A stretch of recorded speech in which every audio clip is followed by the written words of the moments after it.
আরবি উচ্চারণ করে পড়তে না পারলে আপনি বাংলা উচ্চারণে কোরআন পড়ার সুযোগ নেই।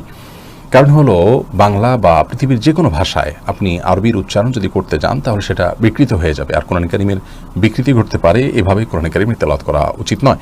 আপনি আরবিটাই যতটুকু সম্ভব শুদ্ধ করার চেষ্টা করবেন, শেখার চেষ্টা করবেন।